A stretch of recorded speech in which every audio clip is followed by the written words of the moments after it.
자, 오늘 함께 나누실 말씀 마태복음 3장 우리 함께 나누시겠습니다. 마태복음 3장 1절에서 12절인데요. 좀 읽으면서 먼저 오늘은 그 회개하라 천국이 가까웠다 라고 외쳤던 그 요한과 그 예수님의 그 메시지를 통해서 우리가 또 배울 것이 무엇인가를 함께 나눠보고자 합니다. 먼저 마태복음 3장 1절에서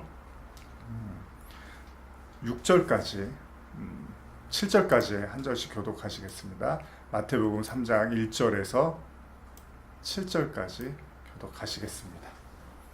그때 세례 요한이 이르러 유대 광야에서 전파하여 말하되 회개하라 천국이 가까웠느니라 하였으니 그는 선지자 이사야를 통하여 말씀하신 자라. 일렀을 때 광야에 외치는 자의 소리가 있어 이르되 너희는 주의 길을 준비하라 그가 오실 길을 곧게 하라 하였느니라. 이 요한은 낙타털 옷을 입고 허리에 가죽띠를 띠고 음식은 맥두기와 석청이었더라. 이때 예루살렘과 온 유대와 요단강 사방에서 다 그에게 나와 자기들의 죄를 자복하고 요단강에서 그에게 세례를 받더니 요한이 많은 바리새인들과 사두개인들이 세례 베푸는 대로 오는 것을 보고 이르되 독사의 자식들아 누가 너희를 가리켜 임박한 진노를 피하라 하더냐. 성경이 그 이제 구약에서 신약으로 넘어오면서 신약의 출발을 알리는 가장 그 강력한 메시지가 있다면 바로 이 회개하라 천국이 가까웠다. 그렇죠? 그래서 우리가 뭐 여러 방법으로도 이 메시지를 사용을 하고 그냥 노골적으로 우리가 그냥 이렇게 밖에 나가서 막 회개해라 천국이 가까웠다 막 이렇게 외치는 분들도 계시죠. 사실 뭐 회개해라 천국이 가까웠다라는 이 메시지 자체는 하나님 나라가 임박했으니까 빨리 하나님의 나라에 들어가기 위해서 회개를 해라 뭐 이런 내용이겠죠. 그래서 우리가 이 메시지를 들을 때 가장 먼저 생각나는 것이 바로 노아 방주였겠죠. 그래서 노아 방주 사건에서도 방주가 이제 완성이 되고 아마 이제 사람들 향해서 들어와라 회개해라 천국이 가까웠다. 그러니까 이 회개하라 천국이 가까웠다는 말 그대로 하나님 나라에 대한 임박함을 이야기하는 듯합니다. 세례 요한이 이 메시지로 이제 그 사역을 시작하는 모습들을 우리가 볼 수 있는데요. 이때 이제 세례 요한이 세례를 주는 어떤 그래서 세례 요한이라고도 하죠. 그러면서 던졌던 메시지죠. 그래서 여기 4절에 보면은 이 요한은 낙타털 옷을 입고 허리에 가죽띠를 띠고 음식은 맥두기와 석청이었다. 그러면서 이제 예루살렘과 온 유대와 요단강 사방에서 다 그에게 나와 자기들의 죄를 자복하고 요단강에서 그에게 세례를 받는데 이때 이제 요한이 뭐라 하냐면 많은 바리새인들과 사두개인들이 세례를 베푸는 대로 오는 것을 보고 이르되 독사의 자식들아 누가 너희를 가리켜 임박한 진노를 피하려 하더냐 이렇게 이야기를 합니다. 세례 받으러 오는 사람들한테 독사의 자식들아 이렇게 이야기를 합니다. 그러면서 회개에 합당한 열매를 맺어라. 그러면서 속으로 아브라함인 8절과 9절인데 속으로 아브라함이 우리 조상이라고 생각하지 말라. 내가 너희에게 이르노니 하나님이 능히 이 돌들로도 아브라함의 자손이 되게 하시리라. 굉장히 그 강한 어조로 지금 그 복음을 선포를 하고 있어요. 사실 회개하라 천국이 가까웠다는 뭐 요한만 한 건 아니라 바로 예수님도 마찬가지로 이렇게 선포를 하시는 장면이 바로 마태복음 4장에 이제 나와 있죠. 예수님께서 그 공생애를 막 시작하시기 위해서 그리고 성령을 받으시고 성령의 이끌림 되어서 그 사단의 그 시험을 받죠. 그리고 나서 그 사단의 시험이 끝나고 나서 마태복음 4장에 보면은 이제 4장 17절인데요. 이때부터 예수께서 비로소 전파하여 이르시되 회개하라 천국이 가까웠느니라 하시더라 이렇게 이야기를 하고 있습니다. 뭐 회개하라 천국이 가까웠다라는 말 자체는 뭐 아까도 말씀드렸지만 어렵지 않습니다. 회개해야지만 우리가 하나님 나라에 참여할 수 있다라는 메시지죠. 단순한 메시지죠. 근데 아까 그 마태복음 3장에서 요한의 메시지를 보면 이제 그런 회개에 대한 이야기를 할 때 세례를 베풀고 하는 가운데서 요한이 이런 표현을 쓰죠. 마태복음 3장 7절이었는데 우리 한번 같이 읽어볼까요? 마태복음 3장 7절입니다. 요한이 많은 바리새인들과 사두개인들이 세례 베푸는 대로 오는 것을 보고 이르되 독사의 자식들아 누가 너희를 가리켜 임박한 진노를 피하랴 하더냐. 이게 무슨 말일까요? 독사의 자식들아 누가 너희를 가르쳐 임박한 진노를 피하라 하더냐. 어떤 의미일까요? 누가복음 3장 7절에 가면 이제 같은 내용인데 이제 조금 다른 형태로 쓰여졌는데요. 제가 읽어드릴게요. 요한이 세례 받으러 나오는 무리에게 이르되 독사의 자식들아 누가 너희에게 일러 장차 올 진노를 피하라 하더냐. 어떻게 감이 좀 오시나요? 장차 올 고난, 그 진노가 피할 것이다. 너희에게는 이제 그 장차 올 진노가 없을 것이다. 뭐 이런 의미인가요?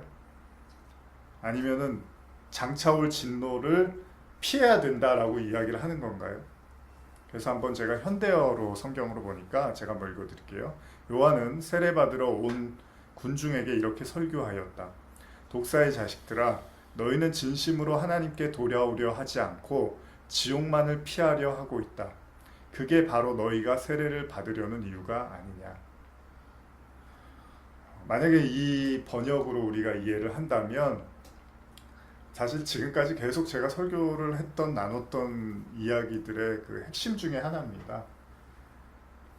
진심으로 하나님께 돌아오려고 하지 않고 지옥만을 피하려 하고 있다. 그게 바로 너희가 세례를 받으려는 이유가 아니냐. 그러니까 하나님께서는 우리의 이제 마음의 중심을 보신다고 하는데 하나님께서는 우리가 그 우리의 마음 가운데 그 하나님의 어떤 성전, 하나님의 함께 하심을 통해서 우리의 그 죄가 드러나고 우리의 모든 악을 고백하고 하나님께 이렇게 돌아오는 그런 행위들을 하기를 원하시는데 우리는 그 내면적인 것에 대한 것은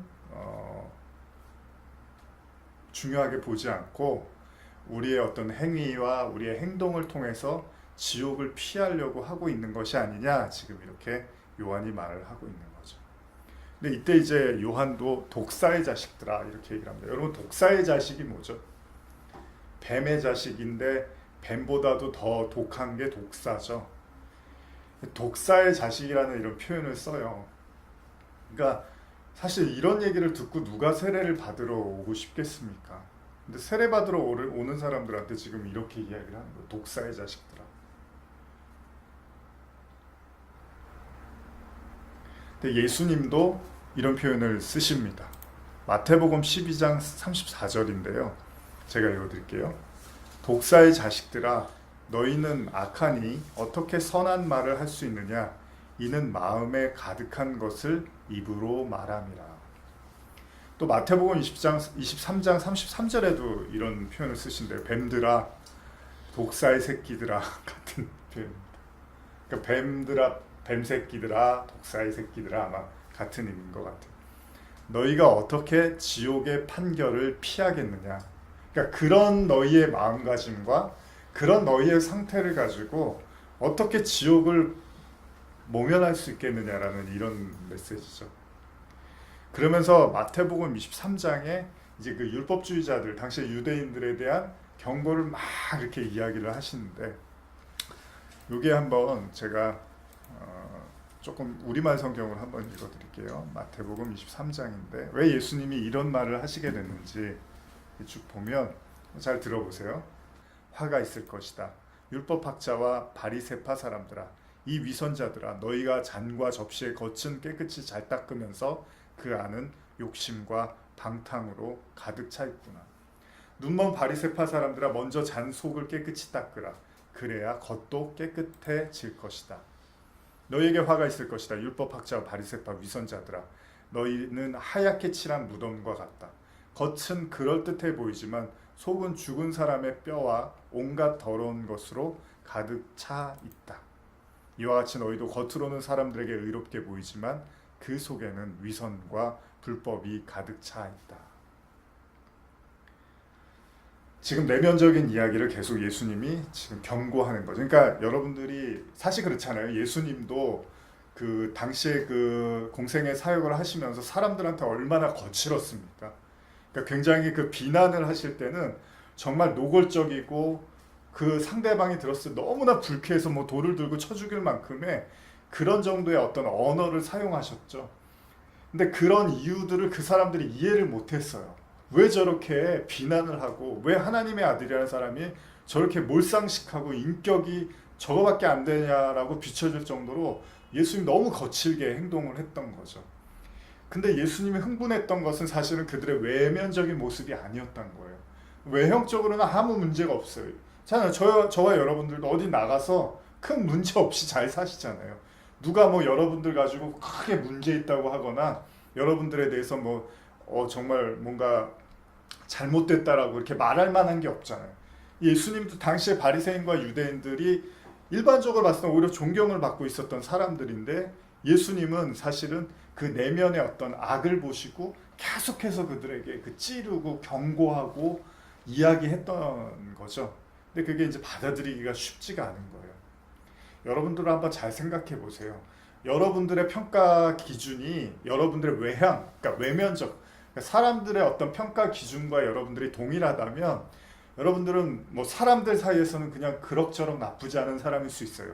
근데 성경, 예수님 앞에서 소위 말하는 진리 앞에서의 여러분들의 모습이 어떤가가 이제 성경이잖아요. 메시지잖아요. 그럴 때 예수님은 정말로 우리가 견디기 힘들 만큼의 이런 어떤 말씀들로 우리에게 꾸짖으실 수 있다라는 거죠. 계속해서 제가 29절 이하에 보면요. 너희에게 화가 있을 것이다. 율법학자와 바리새파, 지금 이게 계속 나오죠. 이 표현이. 위선자들아, 너희는 예언자들의 무덤을 만들고 의인들의 기념비를 꾸미면서 만일 우리가 우리 조상들의 시대에 살았더라면 예언자들을 피 흘리게 하는 데에 가담하지 않았을 것이다 하고 말하는구나. 그러나 이와 같이 너희는 예언자들을 죽인 사람들의 자손임을 스스로 증거하고 있다. 그러므로 너희는 너희 조상들의 악한 일을 마저 채우라. 그러면서 나온 게 33절이죠. 뱀들아, 독사의 새끼들아, 너희가 어떻게 지옥의 판결을 피하겠는가. 성경에 이제 뱀이 등장을 하죠. 뭐 창세기부터 쭉 등장을 하는데 우리가 잘 아는 부분 중에 하나가 출애굽기에 이제 7장에 보면 그 모세 이야기에서 등장을 하는데요. 한번 같이 찾아볼까요? 출애굽기 7장 1절에서 13절입니다.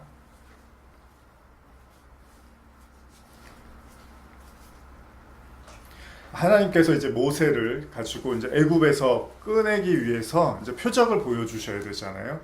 그때 이제 그 모세를 통해서 지팡이를 통해서 보여줬던 이적 중에 하나가 바로 출애굽기 7장의 내용이죠. 뭐 같이 교독 한번 해보시겠습니다. 출애굽기 7장 1절 이하입니다. 여호와께서 모세에게 이르시되 볼지어다 내가 너를 바로에게 신같이 되게 하였은즉 내 형 아론은 내 대언자가 되리니 내가 내게 명령한 바를 너는 내 형 아론에게 말하고 그는 바로에게 말하여 그에게 이스라엘 자손을 그 땅에서 내보내게 할지니라. 내가 바로의 마음을 완악하게 하고 내 표징과 내 이적을 애굽 땅에서 많이 행할 것이나 바로가 너의 말을 듣지 아니할 터인즉 내가 내 손을 애굽에 뻗쳐 여러 큰 심판을 내리고 내 군대 내 백성 이스라엘 자손을 그 땅에서 인도하여 내릴지니라.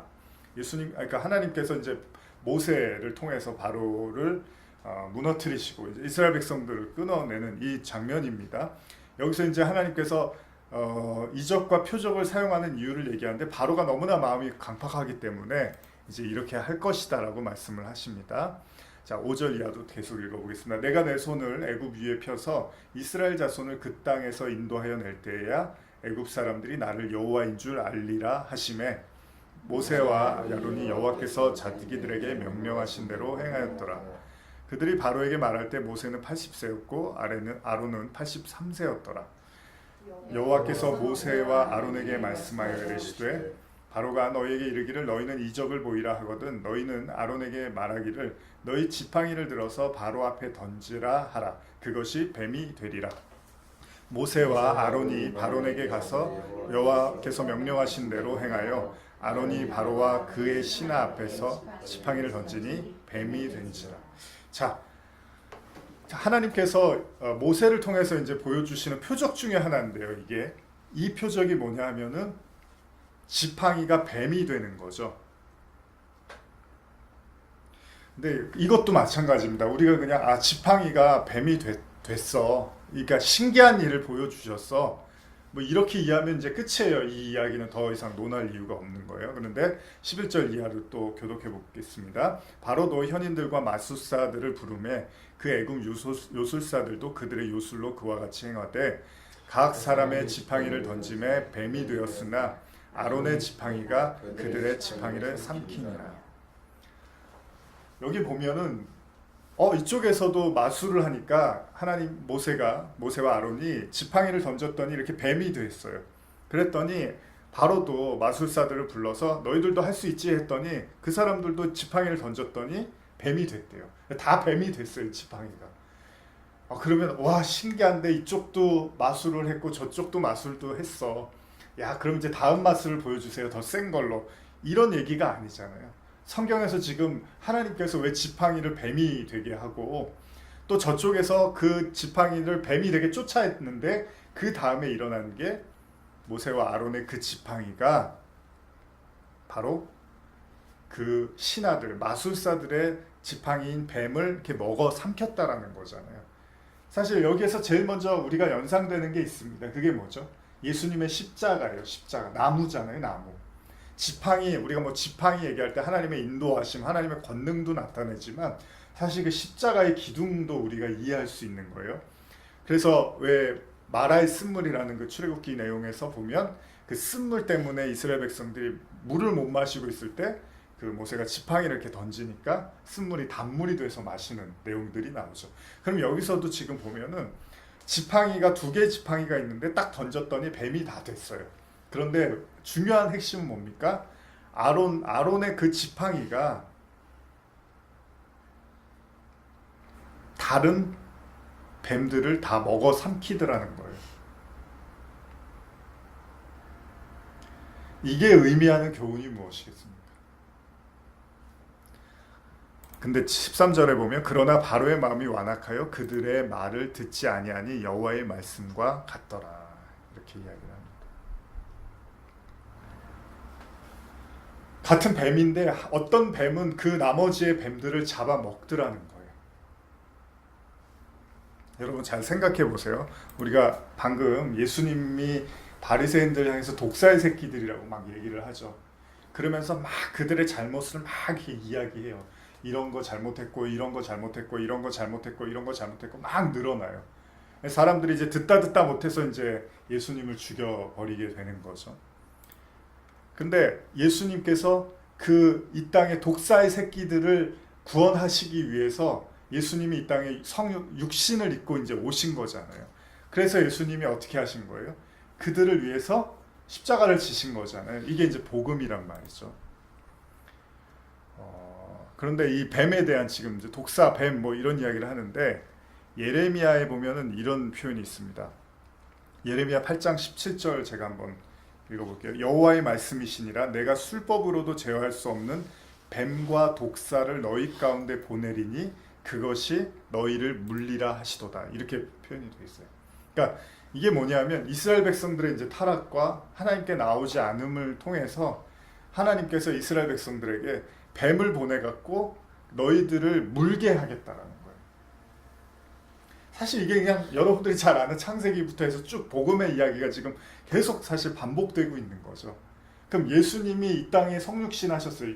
죄 있는 육신의 모양으로 오셔서 뱀과 같은 독사의 자식들에게 찾아오셨어요. 뭘 하시려고요? 물려고 오신 거잖아요. 문다는 건 뭐예요? 그들을 끝없이 물어서 어떻게 하는 거죠? 죽이려고 온 거죠. 그래서 율법이라는 예수님이 들고 있는 율법, 하나님의 말씀 율법을 가지고 어떻게 해요? 율법에 그들을 계속해서 정죄하시죠. 그래서 아까도 지금 바리새인과 율법학자들을 너희들 진짜 율법은 이런 의미가 아니잖아 라고 하면서 그들을 계속해서 비판하시잖아요. 왜? 물려고. 왜냐하면 물리지 않으면 죽지 않으니까. 이 사건이 여러분들이 제일 가장 잘 아시는 바로 이스라엘 백성들의 그 노뱀 사건이죠. 잘 아시기 때문에 제가 그냥 한번 읽어드릴게요. 민수기 21장 4절 백성이 호르산에서 출발하여 홍해 길을 따라 에돔 땅을 우회하러 갔다가 길로 말미암아 백성들의 마음이 상하니라. 백성이 하나님과 모세를 향하여 원망하되 어찌하여 우리를 애굽에서 인도해내어 이 광야에서 죽게 하는가. 이곳에는 먹을 것도 없고 물도 없도다. 우리 마음이 이 하찮은 음식을 싫어하노라 하며 여호와께서 불뱀들을 백성 중에 보내어 백성을 물게 하심으로 이스라엘 백성 중에 죽은 자가 많은지라. 하나님께서 이스라엘 백성들이 원망을 하고 하나님의 말씀에 청종하지 않고 그냥 먹을 거 없고 뭐 이런 불평으로 가득 차 있어요. 그러니까 하나님이 어떻게 하시냐면 불뱀을 보내서 백성을 물게 해서 죽게 만듭니다. 이게 죽기 직전까지 가는 거죠. 그때 7절이죠. 21장 7절. 백성이 모세에게 이르러 말하되 우리가 여호와와 당신을 향하여 원망함으로 범죄하였사오니 여호와께 기도하여 이 뱀들을 우리에게서 떠나게 하소서. 모세가 백성을 위하여 기도하매 여호와께서 모세에게 이르시되 불뱀을 만들어 장대 위에 매달아 물린 자마다 그것을 보면 살리라. 모세가 놋뱀을 만들어 장대 위에 다니 뱀에게 물린 자가 놋뱀을 쳐다본즉 살더라. 뭐 이미 예전에도 말씀을 많이 나눴던 내용인데요. 여러분, 예수님께서 우리에게 십자가를 지시고 독사의 자식과 같은 우리들을 구원하신 것처럼, 근데 반드시 이 과정에서 지금 이 놋뱀 사건에서도 우리가 알 수 있는 것처럼 그 살아나기 위한 전 단계에서 어떤 일이 일어나냐 하면 이 뱀에게 물려서 반드시 죽게 돼야 된다는 거죠. 이 뱀에게 물려서 반드시 죽게 될 때 그 불뱀을 만들어서 불뱀이 놋뱀을 보고 살아나는 자들이 나온다라는 거죠. 그러니까 무슨 말입니까? 사실 제가 좀 쉬운 얘기를 지금 이렇게 돌려서 계속 하려고 하니까 더 어렵게 이야기를 하는 것 같은데, 쉽게 말하면 무슨 얘기죠? 독사의 자식이라는 거예요, 우리가.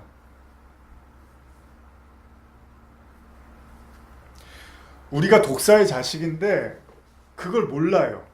그러니까 뱀을 보내서 무는 거예요. 같은 재질의 것을 보낸단 말이에요. 같은 재질의 것을 보내서 물리게 해갖고 그걸 삼켜버림으로써 나중에 우리가 그 뱀이었구나 라고 보게 하시는 거죠.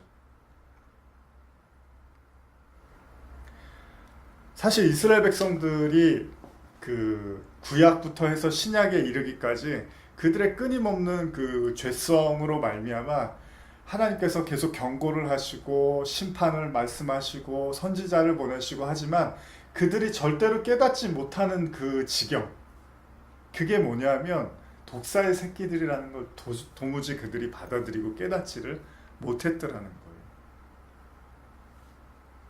그래서 하나님이 독사를 보내는 거죠. 독사의 새끼들에게 독사라는 것을 깨닫게 하기 위해서 독사를 보내서 물려서 죽게 만들어서 비로소 저게 독사구나라고 보고 깨닫는 자가 살아나는 게 되는 거죠. 근데 이게 말이 쉽지, 그냥 가만히 생각해 보세요. 예전에 영화 중에 악마를 보았다라는 그런 영화가 있는데 그 스토리가 대충 그렇습니다. 자기가 사랑하는 그 연인이 어떤 사람에 의해서, 범죄자에 의해서 죽게 돼요. 그래서 이 사람이 너무나 화가 나서 이제 그 사람을 쫓아다니면서 결국 나중에 이제 죽이는 그런 영화인데 좀 잔인한 영화죠. 줄거리만 대충 이렇게 저희가 볼 수 있는데, 거기 보면은 처음에는 어떻게 저렇게 잔혹한 행동을 할까 이렇게 생각을 해요. 그 사람을 쫓아다니면서, 범인을 쫓아다니면서. 근데 나중에는 그 사람 못지않은 자신 안에서의 그 잔인함도 같이 이렇게 영화 속에서 드러나죠. 저는 이제 그런 생각을 하는 거예요. 우리는 다른 사람을 통해서 악마를 봐요. 다른 사람의 악을 보고 다른 사람 안에 있는 어두움과 정말 그 마귀와 같은 속성들을 우리가 보죠. 근데 거기까지만 보면 사망입니다. 심판입니다. 그 다음에 나에게서 그 악과 그 어둠과 그 마귀와 같은 속성을 보지 못하면, 그래서 악마를 보았다의 그 앞에 목적어라고 해야 되나요? 간목, 나에게서 악마를 보았다. 이렇게 하면 그게 성경적인 거죠. 그러니까 독사의 새끼들아 이렇게 얘기를 해도 그냥 기분이 나쁘셔서 그런 얘기를 그냥 우린 지나치고 싶은 거예요. 지금 구약에서도 그 노뱀 사건도 마찬가지입니다. 그 막 하나님을 원망하고 불평하고 막 이러는데 뱀들이 와서 이렇게 물잖아요. 살려주세요. 그래서 노뱀 보고 살아났어요. 나중에 이제 그걸 느수단으로 가지고 있는, 또 그걸 이렇게 신모시든 모시고 있는 이제 일이 벌어지고 있죠. 마찬가지입니다. 십자가도 그래요. 뭐 드라큘라 나타나서 십자가 되고 뭐 사실 십자가 용도가 그런 게 아니잖아요. 십자가를 보고서 그 십자가에서 내가 뭐를 깨달아야 되는데, 우리는 그래요. 십자가도 예수님이 막 거기서 피 흘리는 십자가 뭐 그런 거 있잖아요. 막 고통스러워하고 그 면류관 쓰고 있는 십자가, 그런 거 보면서 얼마나 아프셨을까 막 그러면서 나도 힘들어, 지금 사는 게 힘든데 그래 예수님도 되게 아프셨으니까 참 위로가 된다, 이런 차원이 아니란 말이죠. 그 나무 십자가도 우리에게 던져주는 그 메시지가 있는데, 우리는 그걸 어떤 감성팔이를 하는 데다 갖다 쓴 것에 익숙해 있다는 거죠. 왜요? 우리가 진짜 듣고 싶은 메시지를, 우리가 진짜 들어야 되는 메시지는 피하고 싶은 거니까 십자가를 막 이렇게 닦고 막 잘 보이는 데다가 걸어놓고 우리는 예수만 섬기는 집이야 이런 데다가는 쓰지만, 그 십자가의 본질적 메시지에 대해서는 사실 이렇게 귀 기울이고 싶지가 않은 거죠.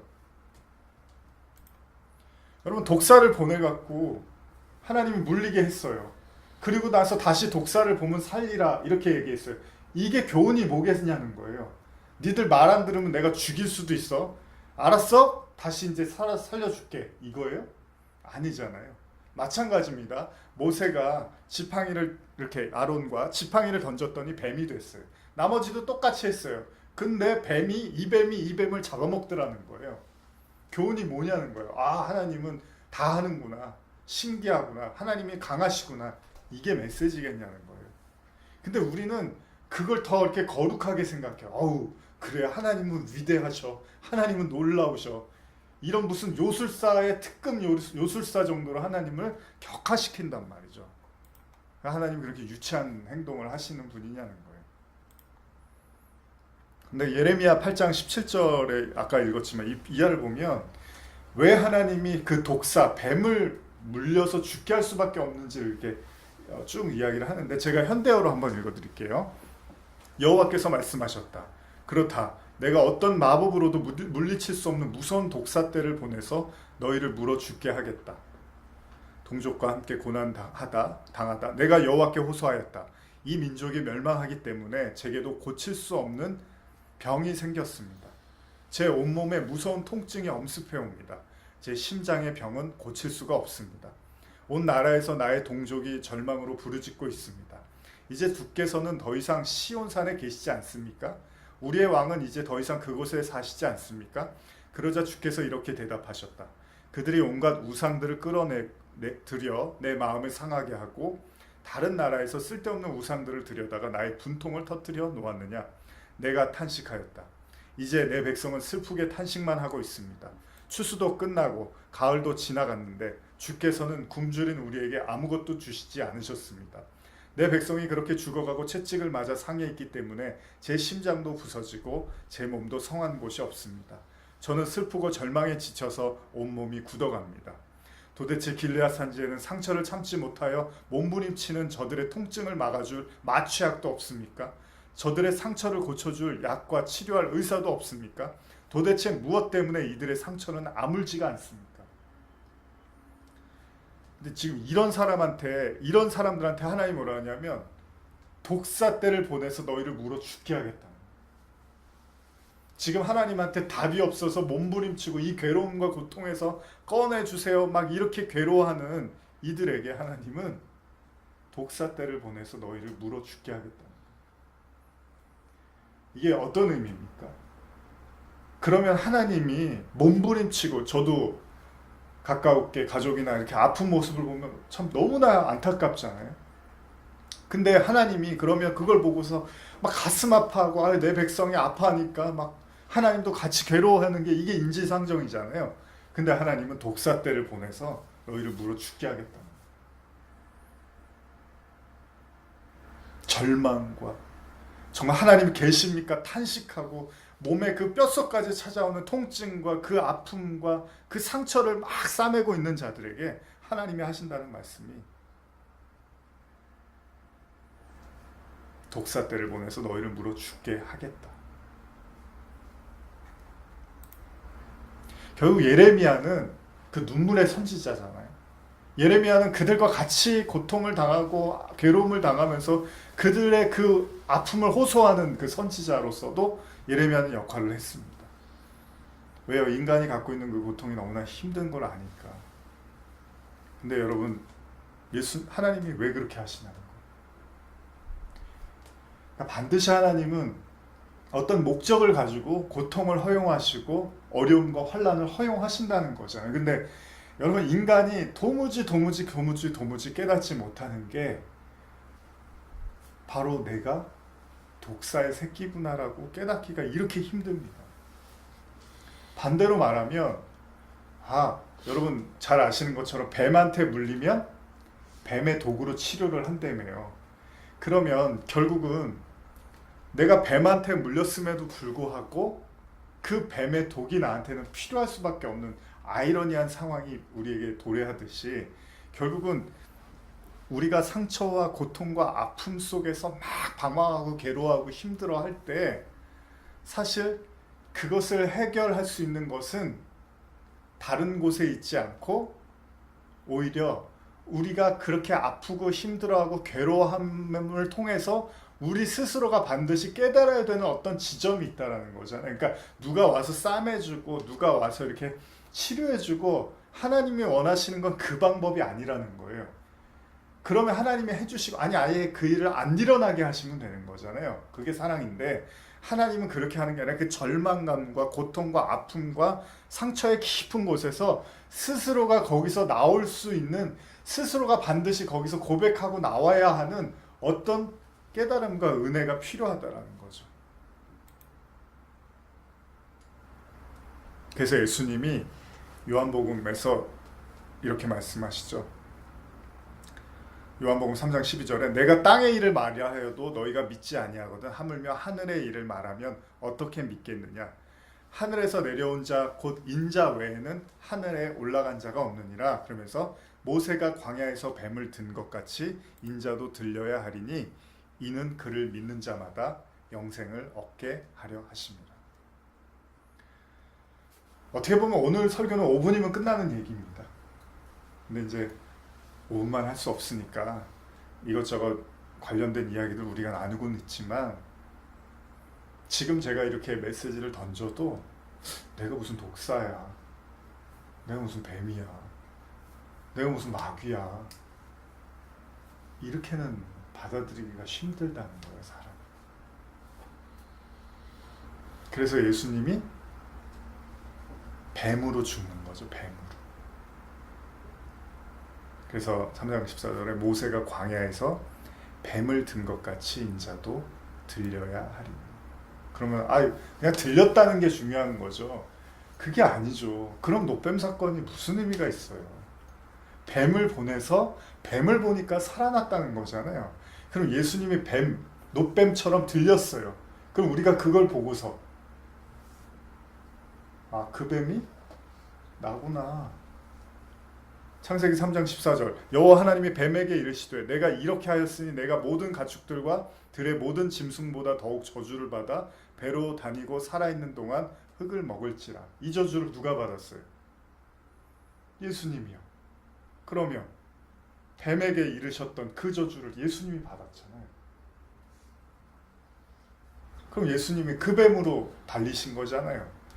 소위 그 사탄, 그 뱀, 그 악, 그 어둠, 그 모든 죄, 그냥 세상의 모든 질고를 다 담당하셨다고 하는 거잖아요. 그러면 그 십자가를 보고서 그 뱀이 나구나, 그 어둠이 나구나, 이렇게 가야 되잖아요. 근데 그게 어렵단 말이에요. 그래서 로마서에서 바울이 로마서 3장 10절에서 13절에 이렇게 말합니다. 기록된 바 의인은 없고 하나도 없으며 깨닫는 자도 없고 하나님을 찾는 자도 없고 다 치우쳐 함께 무익하게 되고 선을 행하는 자는 없나니 하나도 없도다. 그들의 목구멍은 열린 무덤이요 그 혀로는 속임을 일삼으며 그 입술에는 독사의 독이 있고.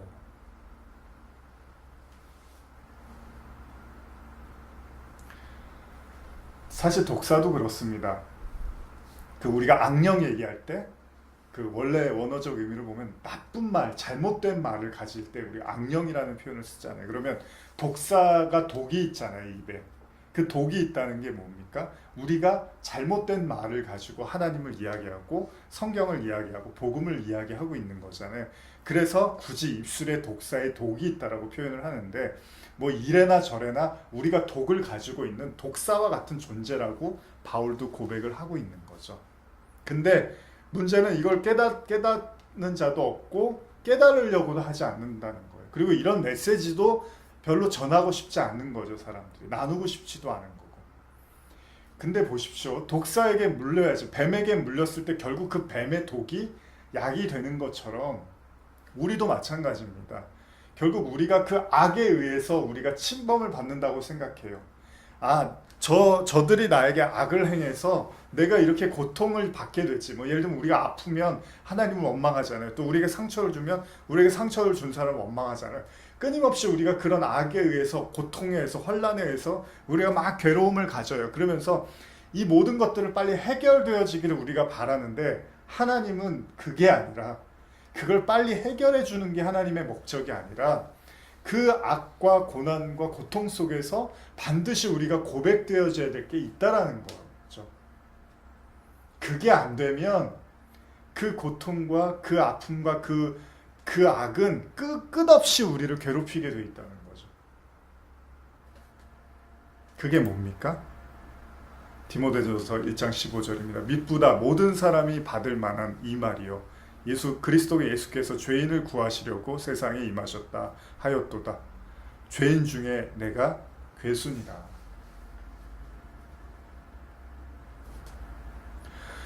지난주에 제가 이제 사울과 다윗 이야기를 이렇게 쭉 나누면서 여러분들도 그렇지만 사람들이 이제 그런 생각을 한단 말이에요. 어떻게 원수를 용서할 수 있을까, 인간이 원수를 용서한다는 건 거의 불가능에 가깝다라는 생각들 우리가 갖고 있잖아요. 근데 사실은 지난주에 이제 다 나누지 못했지만 이전에 너무 많이 이야기했기 때문에 굳이 지난주에 설교에 나누진 않았지만, 여러분, 나에게 원수와 같은 마귀와 같은 짓을 하는 사람을 용서할 수 있는 유일한 한 가지의 방법이 있죠.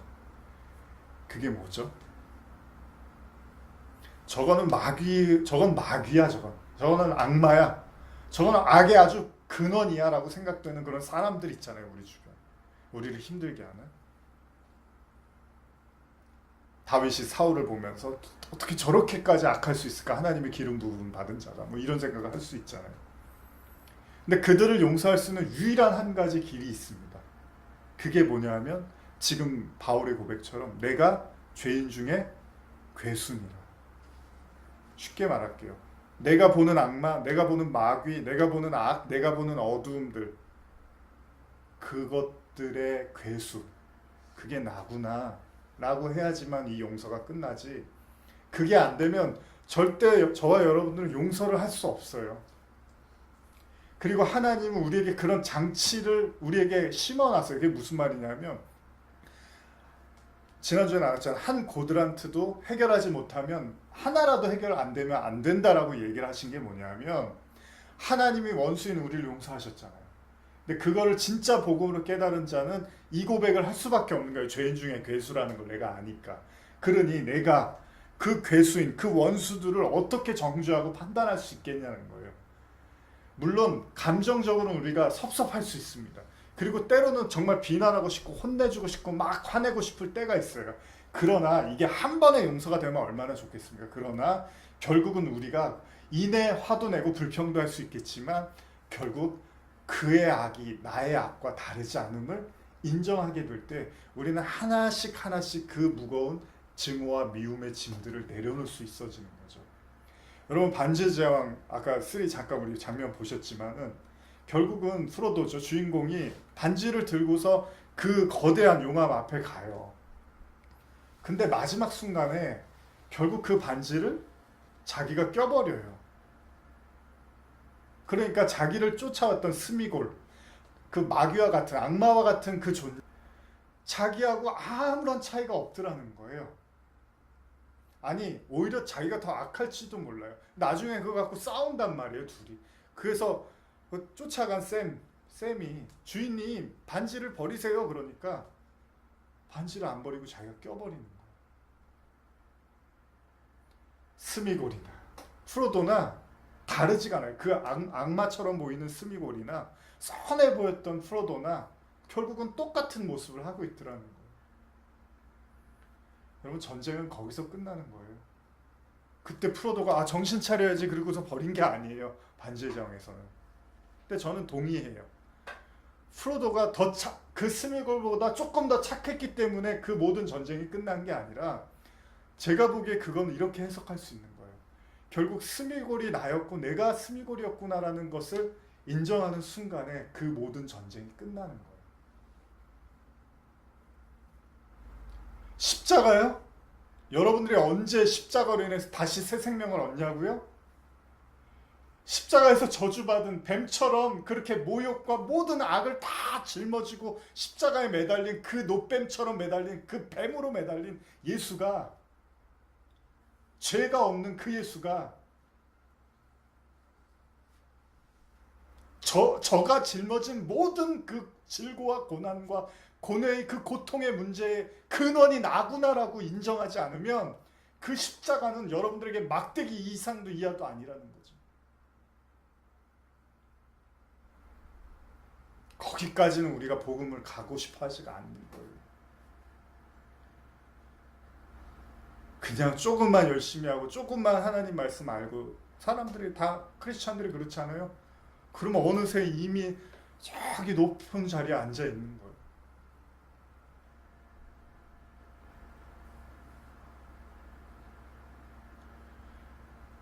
그게 뭐 어때요? 뭐 다 그런 거 아니에요? 이런 식으로 이제 생각하는 거죠. 아니요.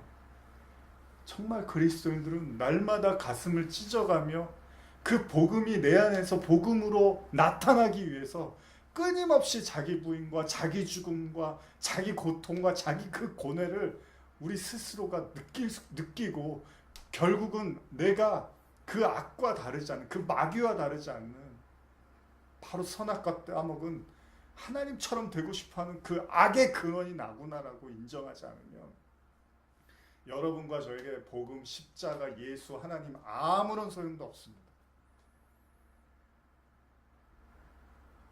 악마를 보았다. 다른 사람에게 끝없이 악마를 보았는데 나 자신에게 악마를 보지 못하면 여러분들에게 구원은 쉽지 않을 것입니다.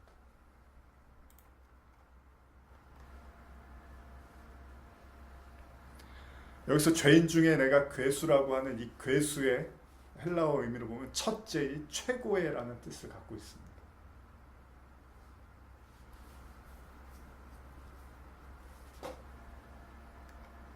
날마다 죽는다는 건 바로 이 상태를 이야기하는 겁니다. 그래서 예수님이 여러분 이 땅에 오셔서 뭐 합니까? 무는 거예요. 너 깨끗하냐? 그래, 너 아주 잘났지? 한번 내가 물어볼까? 무는 거예요. 물어서 어떻게 해요? 완전히 난도질을 해버리는 거죠. 왜요? 그래야지 죄인인지를 아니까. 그건 비판이 아닙니다. 예수님의 하시는 건 비판이나 비난이 아닙니다. 그가 죄인임을 드러내기 위한 사역입니다. 그걸 공생애라고 하는 거예요. 공생애 동안 예수님이 하시는 게 뭐예요? 끝없이 그들에게 이야기하잖아요. 너 이거 죄인 줄 모르니? 너 이거 잘못인 줄 몰라? 너 이거 악인 줄 몰라? 아니야. 너는 선을 한다고 하는데 절대 아니야. 그게 악이야. 무는 거예요. 나중에 물려서 진짜 나는 방법이 없네. 난 다시 살아날 수 없나? 난 도무지 희망이 없나? 이렇게 가난한 심령이 될 때까지 예수님은 무는 거예요, 우리에게. 그래야지 우리가 십자가로 다시 살아나니까. 그리스도와 함께 죽고. 근데 양심에 화인 맞았다는 게 뭐예요? 속에서 악을 행하는데 악인 줄을 몰라, 그거를. 그러니까 나를 빼고 다 악이 돼버리면 이제 그 사람은 심판이에요. 좀 영원한 심판. 복음은 뭐냐면 사실 처음에 우리는 모든 걸 악으로 인식할 수밖에 없어요. 내가 잘났으니까. 근데 나중에 저들도 악, 낙도 악, 나도 악, 그렇게 해서 하나가 통일이 돼야 돼요. 모든 게 악이구나. 모두가 죄인이구나. 모두가 악인이구나. 이 세상에는 악밖에 없구나라고 인정할 때 그리스도의 은혜만 나타나는 거죠. 그래서 예수님이 죄가 없으신데 악인들에게 악인의 모습으로 와서 악인의 대표로 죽으시는 거잖아요. 그가 선인으로 죽으신 게 아니에요. 악인들의 모습으로 와서 악인으로 죽으시는 거잖아요. 죄가 없음에도 불구하고. 그래서 예수님이 와서 나는 이렇게 깨끗해, 나는 이렇게 잘났어, 그런 얘기를 하시러 온 게 아니라 누구 말대로 짐승을 잡으려면 짐승이 돼야 된다고 소위 우리와 똑같은 모습과 똑같은 그런 어떤 행동들을 하시면서 우리를 물기 시작하는 거죠. 그래야지 우리 죄가 드러나니까.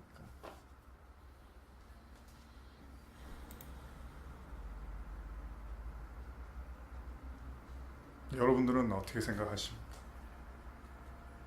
이 중에서 여러분들은 죄인 중에 괴수라고 생각하십니까? 오늘 이 설교를 듣는 많은 분들이 오늘 진지하게 생각해 보셔야 됩니다. 우리가 완전한 그 악, 절대 악, 우리가 그 완전한 죄인의 자리에 들어가지 못하면 절대 여러분들에게 십자가는 아무런 의미가 없습니다.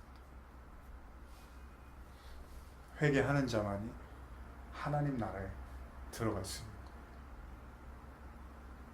그것도 은혜를 주셔야죠. 예, 은혜를 주셔야 되겠죠. 그러나 그건 우리가 이야기할 문제가 아닙니다.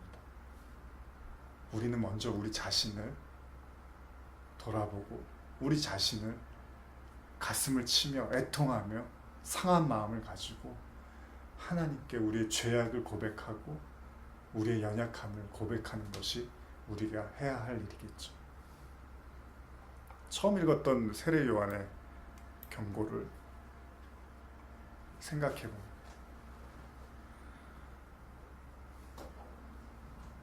마태복음 3장 7절이었는데 요한이 많은 바리새인들과 사두개인들이 세례 베푸는 데로 오는 것을 보고 이르되 독사의 자식들아 누가 너희를 가르쳐 임박한 진노를 피하라 하더냐. 온전한 회개를 통해서만이 우리는 하나님 나라에 하나님을 볼 수 있는 자들이 되겠죠. 피하고 싶고 외면하고 싶고 상징적 의미로 받아들이고 싶다 하더라도 독사의 자식들이라고 말했던 그 메시지는 명확하게 우리가 독사의 자식들이 맞구나라고 인정할 때 우리는 비로소 다시금 살아나는 은혜가 있을 것입니다. 뱀에 물려서 노뱀을 보고 살아났던 것처럼 예수 그리스도가 장대에 매달려서 우리의 모든 죄, 우리의 모든 어둠, 우리의 모든 그 마귀와 같은 그 독사의 자식들과 같은 그 모든 죄악이 바로 내 죄악이었음을 고백할 때 그 십자가가 저와 여러분들의 십자가가 되기를 간절히 기도합니다. 기도하시겠습니다. 하나님 감사합니다. 외면하고 피하고 싶고 듣고 싶지 않는다 할지라도 진정한 생명은 완전한 죽음에 있습니다. 뱀에 물려 완벽한 죽음을 경험할 때 비로소 우리는 그 뱀으로 말미암아 다시 살아나게 되는, 예수님이 우리를 위해서 십자가를 지시고 또 부활하신 것처럼 우리는 예수에 의해서 죽고 예수에 의해서 다시 살아나는 하나님의 은혜를 경험하게 될 것입니다. 그 하나님의 은혜가, 그리스도의 은혜가 우리 가운데 넘치게 하여 주시옵소서. 예수님의 이름으로 기도합니다. 아멘.